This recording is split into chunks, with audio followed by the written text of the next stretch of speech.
प्राची नाम की एक लड़की होती है जिसकी शादी फिक्स हो जाती है और धूमधाम से उसके दरवाजे पर बारात आती है। और बारात आने के बाद में आगे की रस्में रिवाजें धीरे धीरे बढ़ रही होती हैं कि तभी दूल्हे पक्ष के जो व्यक्ति होते हैं, दूल्हे के पिताजी होते हैं, वो जिद ठान लेते हैं कि हमें 1.5 लाख रुपए चाहिए और एक सोने की अंगूठी चाहिए, तभी उसके बाद आगे का प्रोग्राम बढ़ेगा, अन्यथा हम शादी नहीं करेंगे। अब सोच के देखिए कि जब लड़की के दरवाजे पे बारात पहुंच जाती है तो लड़की के पिताजी का सारा खर्चा हो चुका होता है, और ऐसे में लड़के वाले जब ड्रामा करें तो आप सोच ही सकते हो कि उस लड़की के दिल पे क्या बीतती है, उस लड़की के पिता के दिल पे क्या बीतती है। और उसके बाद में दोस्तों जब ये जिद पकड़ लेते हैं तो कुछ ऐसा होता है जो हर कोई हैरान हो जाता है, और जो ये लड़के वाले होते हैं वे बिना ही दुल्हन के लौट जाते हैं। तो जानेंगे इस कहानी को विस्तार से। तो दोस्तों उससे पहले एक ही रिक्वेस्ट, आप चैनल को सब्सक्राइब कर लें और वीडियो भी लाइक कर दें, जिससे मेरा भी हौसला बढ़ता रहे। नमस्कार दोस्तों, मेरा नाम अजय। दोस्तों आज की कहानी है उत्तर प्रदेश से, और उत्तर प्रदेश के अंतर्गत एक परिवार रहता है। परिवार में माता पिता भाई बहन सभी होते हैं। उनमें से एक लड़की होती है जिसका नाम प्राची होता है। प्राची दिखने में बेहद खूबसूरत थी, संस्कारी भी थी और पढ़ी लिखी लड़की थी। अब जब प्राची होती है, इंटर पास कर लेती है, तो कहीं ना कहीं जो प्राची के पिताजी होते हैं उनको ऐसा लगता है कि अब मेरी बेटी जवान हो चुकी है और जितना मुझे पढ़ाना था अपनी औकात के हिसाब से उसे पढ़ा दिया है, अब उसकी शादी कर दी जाए। क्योंकि आजकल का जो ज़माना है, कहीं ना कहीं उसको देखते हुए प्राची के पिताजी जो होते हैं वो कह देते हैं अपने जो प्राची की माँ होती है उनसे कि अब मैं इसके लिए एक अच्छा सा लड़का देखता हूँ और इसकी शादी कर देता हूँ। अब जो प्राची की माँ होती है वो भी कहती है कि हाँ ठीक है, बेटी जवान है, शादी लायक है, तो शादी कर देते हैं। दोस्तों प्राची की बड़ी भी बहन थी जिसकी शादी हो चुकी थी, प्राची के भाई वगैरह थे। दोस्तों अब प्राची के जो पिताजी होते हैं वो प्राची के लिए एक लड़का ढूंढने लगते हैं जो कि अच्छा हो, अच्छा कमाता हो, अच्छे से उसकी बेटी सुखी से रह सके। दोस्तों धीरे धीरे वो एक जगह लड़का देखते हैं, और लड़का देखने के बाद में लड़के वालों से बात करते हैं, अपनी बेटी की फ़ोटो दिखाते हैं प्राची की। लड़के वाले उनकी बेटी को फ़ोटो पसंद कर लेते हैं और कहते हैं कि एक बार बेटी को हमें सामने से दिखा दीजिए, जिससे हम देख करके पता लगा सकें कि लड़की कैसी है, उससे थोड़ा सा बोल बतला सकें। क्योंकि फ़ोटो तो आजकल फ़िल्टर के द्वारा साफ भी हो जाती हैं और कैसी भी हो उसे अच्छी बना दी जाती है। अब दोस्तों प्राची के जो पिताजी होते हैं वो मान जाते हैं, और जिस लड़के को देखते हैं उसका नाम विनय होता है। विनय भी दिखने में ठीक ठाक था, उसकी एक शॉप थी, उस पर वो काम करता था। अब दोस्तों प्राची के पिताजी जब घर पे आते हैं तो प्राची की माँ से कहते हैं कि मैंने एक लड़का देखा विनय, जो दिखने में ठीक ठाक है। अब दोस्तों प्राची ये सुन रही होती है, अब प्राची शर्मा जाती है, वहाँ से चली जाती है। अब प्राची के पिताजी फिर एक तारीख देते हैं लड़के वालों को, और एक मंदिर होता है वहीं पर प्राची को ले जाते हैं। नॉर्मल मेकअप किया होता है, प्राची का ज़्यादा मेकअप होता नहीं है, हल्का फुल्का होता है। अब दोस्तों जब विनय आता है, विनय के परिवार वाले आते हैं, इधर प्राची के परिवार वाले प्राची पहुंचते हैं, तो लड़का लड़की एक दूसरे को देखते हैं, और देखने के बाद में दोनों ही एक दूसरे को पसंद कर लेते हैं। दोस्तों ये तो फाइनल हो जाता है कि प्राची की शादी अब विनय से फिक्स कर दी जाती है, और जिसे बोलते हैं लड़का लड़की रोकना, वो भी रोक दिए जाते हैं। अब दोस्तों उससे आगे की जो कार्यक्रम होता है वो बढ़ने लगता है। अब जो प्राची के पिताजी होते हैं और जो लड़के के पिताजी होते हैं वो बैठ करके बात करते हैं, इनकी लेन देन की बात होती है। जो प्राची के पिताजी होते हैं वो कहते हैं हम ज़्यादा कुछ दे नहीं पाएंगे, पर हाँ ये है घर का जो सामान दिया जाता है वो सब दे देंगे, मैं इससे ज़्यादा कुछ और दे नहीं सकता। दोस्तों इसी में ये शादी फाइनल हो जाती है। अब होता ऐसा है कि धीरे धीरे डेट निकाली जाती है, शादी की जो डेट होती है वो धीरे धीरे पास आने लगती है।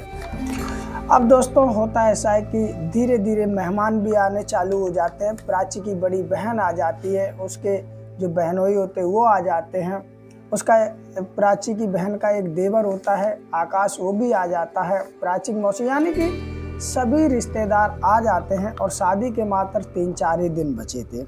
अब धीरे धीरे घर में रस्म रिवाजें जो होती हैं, हल्दी की, मेहंदी की, ये सारी चल रही थी धीरे धीरे। प्राची बहुत ज़्यादा खुश थी क्योंकि हर एक लड़की का सपना होता है कि मैं भी दुल्हन बनूं, और ये सपना प्राची का अब सच हो रहा था क्योंकि ये दुल्हन बन रही थी। धीरे धीरे प्रोग्राम आगे बढ़ रहा था और वो भी दिन आ जाता है जो दोस्तों शादी का होता है। अब होता ऐसा है कि इधर विनय अपने सर पे सेहरा सजाए हुए धूमधाम से डीजे बारात के साथ में प्राची के दरवाजे तक आ जाता है दूल्हा बनकर, और इधर प्राची बहुत ज़्यादा खुश थी क्योंकि उसका जो सपना था वो भी पूरा हो रहा था, जिस तरह हर लड़की का सपना होता है। कहानी धीरे धीरे आगे बढ़ रही थी दोस्तों, धीरे धीरे प्रोग्राम आगे बढ़ रहा था कि तभी जो विनय के पिताजी होते हैं वो कहते हैं प्राची के पिताजी से कि देखिए, दहेज में ज़्यादा सामान दिख नहीं रहा है, क्योंकि अक्सर लड़की वालों का जो दहेज होता है सामने ही रखा होता है कि थोड़ा बहुत सामान है, बस इतना ही, और क्या दोगे मुझे, पहले ये बता दो। तो प्राची के पिताजी बोलते हैं कि देखो, मेरी जितनी हैसियत थी, जितनी औकात थी, उतना मैंने किया, इससे ज़्यादा मैं नहीं दे पाऊँगा। तो जो विनय के पिताजी होते हैं वो कहते हैं कि आप मुझे 1.5 लाख रुपए नगद और एक सोने की अंगूठी दे दीजिए और मैं शादी अपने बेटे की कर दूंगा। जैसे ये बात जो प्राची के पिताजी सुनते हैं, उनके दिल में खलबली मच जाती है कि मैं 1.5 लाख रुपए लाऊंगा कहाँ से, और जो ये अंगूठी मांग रही है सोने की, मैं दूंगा कहाँ से, मेरे पास तो इतने पैसे भी नहीं। एक बेटी का पिता एक एक रुपए जोड़ जोड़ के पैसे बचाता है और अपनी बेटी की शादी पे खर्च करता है, और प्राची के जो होने वाले ससुर थे वो तो 1.5 लाख रुपए मांग रहे थे, आखिर वो कहाँ से देता। अब होता ऐसा है कि जो प्राची के पिताजी होते हैं हाथ जोड़ लेते और कहते हैं कि मेरे पास इतना पैसा नहीं है, अगर होता तो मैं पहले ही दे देता। लेकिन जो विनय के पिताजी होते हैं वो जिद पे अड़ जाते हैं। दोस्तों, विनय जो होता है वो भी अपने पिताजी के साइड में होता है। जब विनय से कहा जाता है तो विनय कहता है मैं क्या कर सकता हूँ, जैसा पिताजी कह रहे हो वैसा ही आप लोग करिए। दोस्तों, बहुत कुछ कहा जाता है। लास्ट में जब विनय के पिताजी को कुछ देने को बोलते नहीं तो विनय के पिताजी कहने लगते हैं कि देखो, अगर पैसा नहीं दिया तो मैं ये शादी नहीं करूँगा अपने बेटे की। अब प्राची के पिताजी हाथ जोड़ लेते हैं, गिड़गिड़ाने लगते हैं, कहते हैं कि ठीक है, अभी आप शादी कर लीजिए, आगे चलकर मैं इंतजाम करूँगा और मैं ये आपको बाद में दे दूँगा। लेकिन जो विनय के लालची पिताजी होते हैं वो इस बात को मानते ही नहीं है। वो कहते हैं या तो अभी मुझे पैसे दो और नहीं तो मैं तुम्हारी लड़की से अपने लड़के की शादी नहीं कराऊंगा। अब सोच के देखिए, एक तरफ बारात खाना खा रही हो, लड़की की जो पिताजी होते हैं उनकी सारी पूंजी लग चुकी होती है शादी में, और इधर लड़के वाले जब ड्रामा करते हैं ऐसा, तो दोस्तों आप सोच सकते हैं लड़की के पिताजी पे क्या बीतती है। और ये सारी बातें जो होती है वो प्राची सुन रही होती है। उसकी कुछ देर पहले चेहरे पे हंसी थी, वही हंसी अब आंसुओं में बदल चुकी थी। प्राची सारी बात अंदर से सुन रही थी और वो ये मन में सोच रही थी जो मेरा होने वाला जीवन साथी है विनय, वो भी कुछ बोल नहीं रहा। जब उससे कहा जाता तो वो भी अपने पिताजी की साइड ले रहा है, कह रहा है जैसा पिताजी उचित समझे मैं तो वही करूँगा जो पिताजी कहेंगे। कहीं ना कहीं ये सोच करके प्राची के आंखों में आंसू आ जाते। अब दोस्तों, जो प्राची के पिताजी होते हैं हाथ जोड़कर विनती करते हैं विनय से, विनय के पिताजी से कि देखो, मेरी बेटी के साथ में ऐसा मत करो, अगर तुम शादी नहीं करोगे तो मेरी बेटी का क्या होगा, उसके दिल पे क्या गुजरेगी। वो विनय के और विनय के पिताजी के पैर पर गिर जाते हैं, लेकिन जो विनय के पिताजी होते हैं बिल्कुल पसीजते नहीं हैं। वो कह देते हैं कि मुझे 1.5 लाख रुपए और एक अंगूठी चाहिए, अन्यथा मैं शादी नहीं करूँगा, चाहे तुम कुछ भी कर लो। अब दोस्तों, ये सारा माजरा जो प्राची होती है उसकी जो बड़ी बहन का देवर आकाश होता है, ये खड़े खड़े सब देख रहा होता है कि आखिरकार ये क्या चल रहा है। लेकिन दोस्तों, जो आकाश था, दरअसल जब प्राची की बड़ी बहन की शादी हो जाती है तो उसके बाद में आकाश का भी आना जाना हो जाता है प्राची के घर पर। आकाश जब प्राची को देखता है तो कहीं ना कहीं उसे पसंद करने लगता है, लेकिन उसकी हिम्मत नहीं हो पाती है कि वो पिताजी से प्राची के बोले। वो अपनी बहन से तो यानी कि अपनी भाभी से तो बोलता है, प्राची की बहन से तो बोलता है कि मुझे प्राची पसंद है, भाभी प्लीज़ शादी करवा दो। लेकिन जब प्राची की जो बड़ी बहन होती है वो घर पे बोलती है तो प्राची के माता पिता मना कर देते हैं, कहते हैं कि एक ही बहन की शादी एक ही घर में नहीं करेंगे, क्योंकि ये सही नहीं होता है। अब ये सब जो आकाश खड़ा देख रहा था कि किस तरह आकाश जो प्राची के पिताजी हैं गिड़गिड़ा रहे हैं और जो विनय के पिताजी वो मान नहीं रहे, वो 1.5 लाख रुपए और एक अंगूठी की जिद पे अड़ गए। जब ये देखते हैं, आकाश देखता है खड़ा होकर, तो वो बढ़कर के आगे आता है और जो प्राची के पिताजी होते हैं उनको उठाता है और कहता कोई गिड़गिड़ाने की ज़रूरत नहीं है, अगर इन्हें 1.5 लाख रुपए और एक अंगूठी ही चाहिए, उसके बिना ये शादी नहीं करेंगे तो बेशक अपनी बारात वापस ले जाएं, कोई ज़रूरत नहीं ऐसे लालची आदमी को अपनी लड़की देने की। अब जो प्राची के पिताजी होते हैं वो खड़े खड़े देख रहे होते कि आखिरकार आकाश कह क्या रहा है। तो आकाश से उसके पिताजी प्राची के कहते हैं कि अगर ये बारात लौट गई तो मेरी बेटी का क्या होगा, उसके दिल पे क्या गुजरेगी। तभी आकाश होता है वो कहता है कि क्या गुजरेगी, क्या उसके लिए दूसरा लड़का नहीं मिलेगा। अगर तुम्हें आज ही शादी करनी है और तुम्हें बुरा न लगे तो मैं तुम्हारी बेटी से शादी करने को तैयार हूँ। इतना जैसे ही प्राची के पिताजी सुनते हैं, कहीं ना कहीं उनके दिल में एक खुशी की लहर आ जाती है।